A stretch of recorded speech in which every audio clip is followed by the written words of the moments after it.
What's up, guys? Welcome to Daily Dose of Reddit. This is your host, Zach, and today's subreddit is r/StoriesAboutKevin. This story's called, My Friend Tries to Divorce Kevin. When we were all younger and dumber, one of my closest friends married the craziest Kevin I've ever met. My friend had just come off of a very bad relationship that she'd been certain was going to end in marriage, when in reality, the guy was cheating on her while using her to support his wannabe pro-golfer existence, then dumped her when someone with more money came along. So she was in a bad place. A few months later, Kevin appears. The first time I met Kevin was when the two of them showed up at my apartment to announce their engagement. Since I'd met the previous guy that she was seriously dating just a month before, I know they couldn't have been seeing each other very long.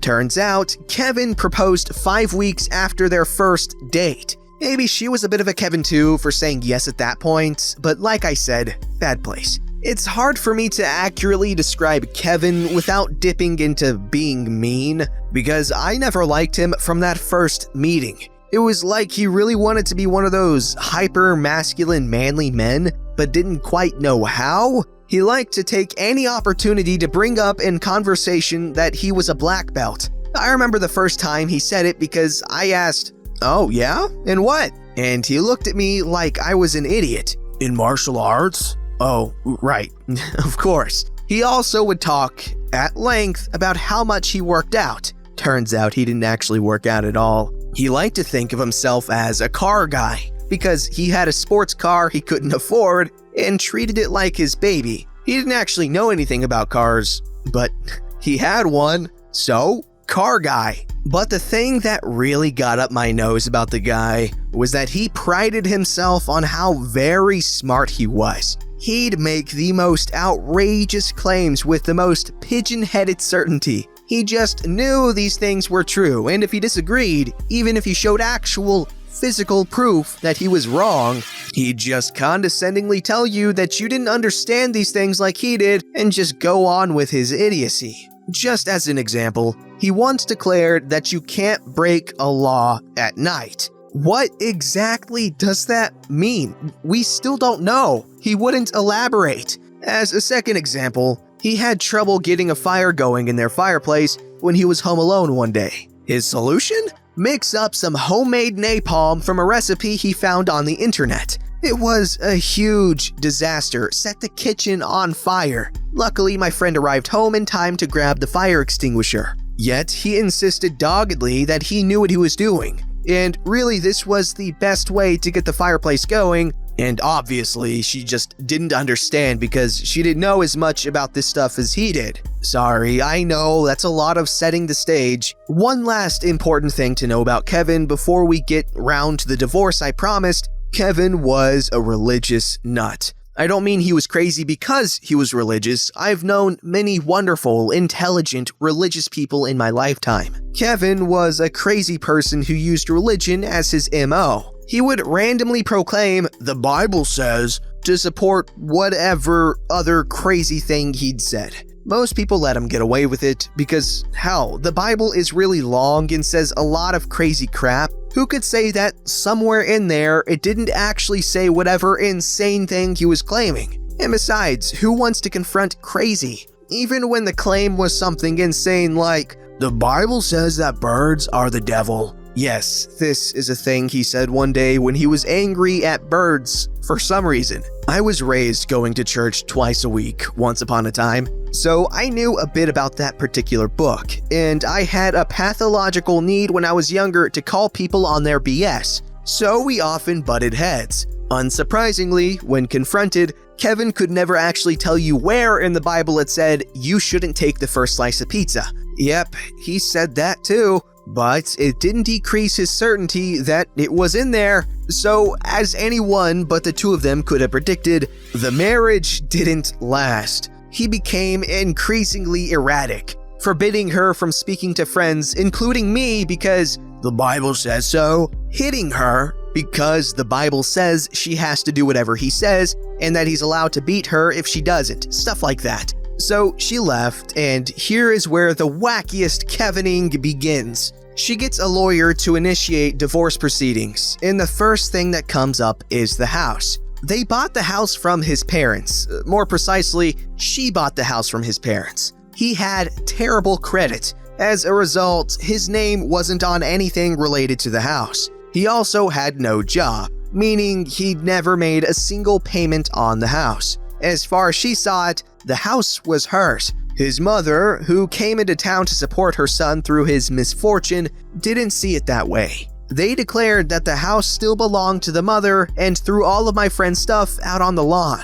Friend's lawyer gets a preliminary hearing date set up to determine the initial dispersion of important stuff like the house, at least until the divorce proceedings get all sorted. So, friend's lawyer says to Kevin, "Have your lawyer contact me to set up a meeting before the hearing." A meeting is set up, and who arrives at the lawyer office but Kevin, dressed in jeans and a windbreaker, claiming to be Mr. Steele, the lawyer. I crap you not. He decided he'd be his own lawyer and call himself Mr. Steele, not his name. I don't know how the initial meeting went, but when the time came for the hearing, Kevin was once again acting as his own attorney. This time I can only assume he wasn't working under a pseudonym. Keep in mind, the rest of this is totally going off of her story to me immediately after the hearing. Kevin and his mother arrived 20 minutes late, not at all dressed for court, casual jeans and shirts. The first thing he says when he walks in is, "Can I approach the bench?" "Why?" the judge asks. "Because I have some receipts." So, friend gets called to the stand. Her lawyer asks a bunch of questions illustrating just how crazy Kevin is and how bad things had gotten about the house and stuff. Then Kevin, since he's the lawyer, gets to cross-examine. His first question is it not true that you were beaten as a child?" "Objection," the judge says. "Sustained." The question had nothing to do with anything.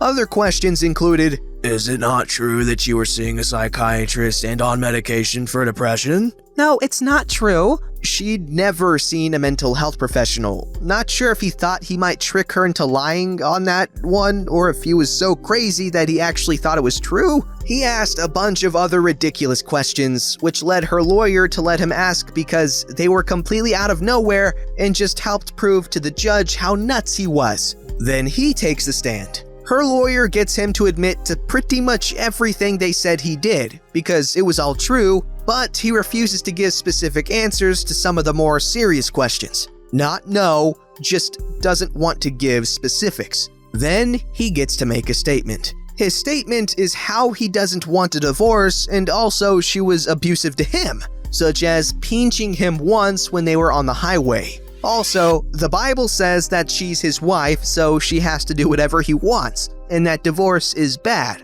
How can the judge make them get a divorce when the Bible says not to? Apparently, he went on in this vein for a while. She just gave a couple of the highlights. Needless to say, the initial hearing did not go his way. She ended up getting the house in the short term and a protective order against him after he admitted in court to his violence against her. "The Bible says it's okay though." After this, he dragged his feet at every point of the process. For more than 6 months, he wouldn't show up to things or would refuse to sign things until the last possible moment. He moved to a different city and apparently joined the Army Reserve. When friend found out about this, her lawyer contacted someone there to point out that he wasn't allowed to be around weapons or something like that because of the protective order. Legal stuff that's over my head. The lawyer even contacted him and offered to drop the protective order so he could stay in if he just agreed to finish the divorce proceedings in a timely manner. Kevin refused. In the end, he got pretty much nothing and quietly disappeared.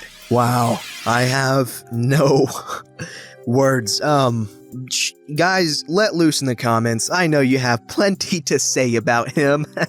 This story's called Stuck on an Island with a Kavina. Some time ago, I was in an organization teaching English abroad. When we were told which parts of the country we'd be sent off to, I was chosen to be with the Kavina of the group on a tiny island in the middle of nowhere. Crap. Here are some short stories about working with a Kavina. Apologies for the length, some of them require a bit of context to help you understand her shenanigans. Part 1. Training, or lack thereof. Kavina can't pay attention. She's a space cadet and can't focus on anything for more than a few minutes. When you call her name, she says, "Huh?" If you're telling a story among friends, a conversation she is a part of, and you mention her name in the story, she says, "Huh?" More than a few times, I'd been telling her something and watched her face go blank as she tuned out from the world. During training, we read some pamphlets and worksheets as a group. We would do popcorn reading, where one person reads a paragraph or two,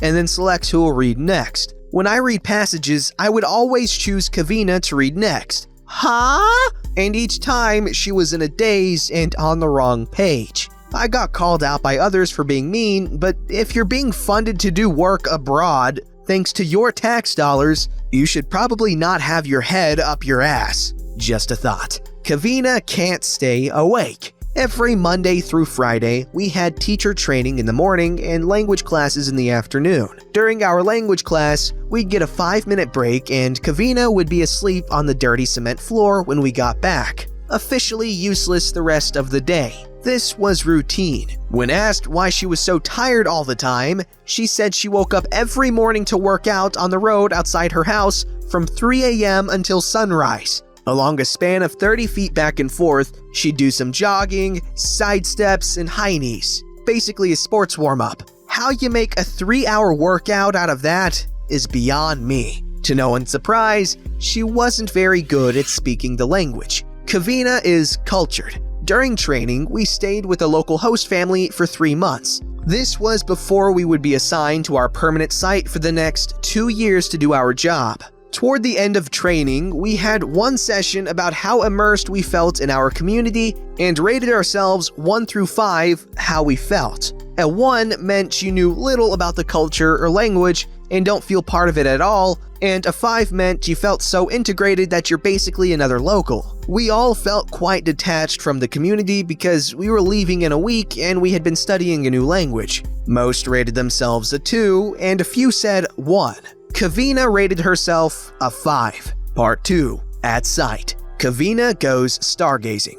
If you haven't seen a night sky in the remotest of remote locations, you really should. You can see the stars so clearly that you can see them twinkling red and blue. I pointed out a twinkling star to Kevina one night, and she disagreed and insisted it was an airplane. When I pointed out more of them, and that the first star had not moved after a while, she then said they're stationary satellites. Not satellites that orbit at the same rate as the Earth's rotation, but satellites that just sit there. Kevina understands local customs. The culture we lived in has a core belief in sharing everything. Everyone asks each other for things and is expected to share. It's frowned upon to be stingy, but wise folk know not to flaunt their valued possessions or else people will ask you for them and run you dry. A hot commodity is tobacco, sometimes for smoking, but usually for mixing with betel nuts, a local drug. Cigarettes cost about $5 a pack, and the average wage is about $1.50 per hour. When Kevina started smoking,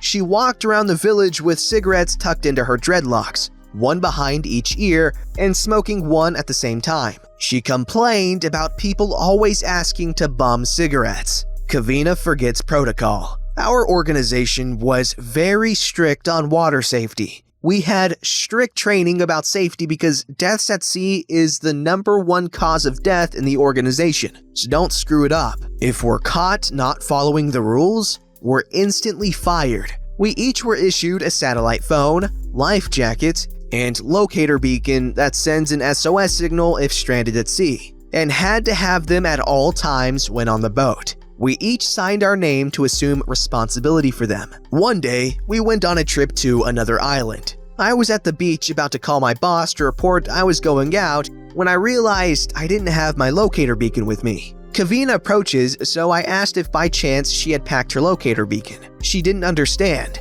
You know, the neon yellow thing that sends a distress signal if we're stranded? Nope, never heard of it. I begrudgingly went home to retrieve mine and showed it to her. She claims she's never seen it before in her life, and admin must have dropped the ball by never giving her one. We had about 1 month left in our 2-year assignment then.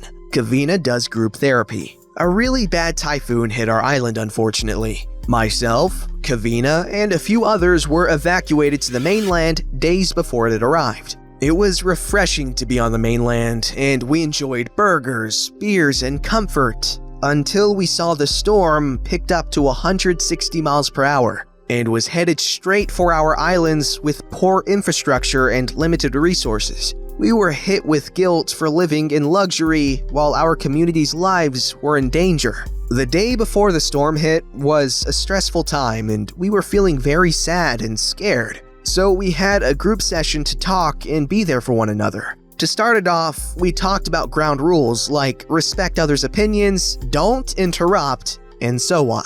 During this, Kevina does a Dwight Schrute and blurts out, "Question, what if you don't feel anything?" Catastrophic events affect people in different ways, and I think she just didn't know how to process the way she was feeling, but her poor choice of words was not well received by the group and stirred up some drama. Kevina gets an apartment. Kevina stayed in an apartment on the mainland for a short time. Around when she was leaving, I got a bad infection in my toe that spread, so I had to be flown to the mainland hospital. I needed a temporary place to stay, so I just took over the apartment. She moved out before I showed up, but it looked like she had just went out for the day and decided not to come back. She left the air conditioner on for over a week. Over there, they burn diesel fuel to power their generators. Terrible, I know. And electricity costs $6 per kilowatt. I'll let r/they did the math calculate the cost of that mistake.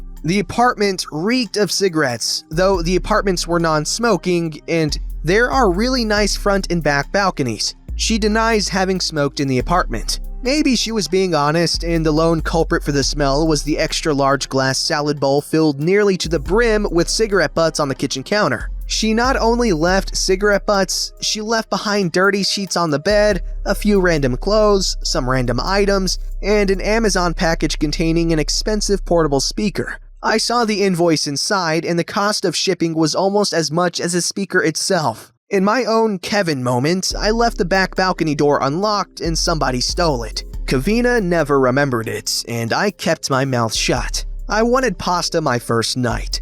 Dirty dishes were left in the sink, and there was no sponge in sight, until I saw from my angle a sponge sitting atop the bathroom sink. Considering it to be my lucky day, I grabbed the sponge and ran it underwater in the kitchen sink, only to realize both my hands and the dishes were covered in tiny prickly hairs. She left her body hair shaving scrub for me to discover, and they were not easy to remove. I think I'll end it here, as this post is already quite long. I have other stories, including one where Kevina tries to start beef with me if you're interested. Wow, Kevina is one ditzy individual. But yeah, that sounds insanely frustrating. There's an expectation of professionality when you join organizations like that, and she obviously did not meet those requirements. So, seeing it in the perspective of someone who does meet those expectations, those standards, someone who is just skating by the skin of their teeth, by being like ditzy and just irresponsible in general, I can see that being really frustrating. Don't forget to like, subscribe, and hit that bell to never miss an episode.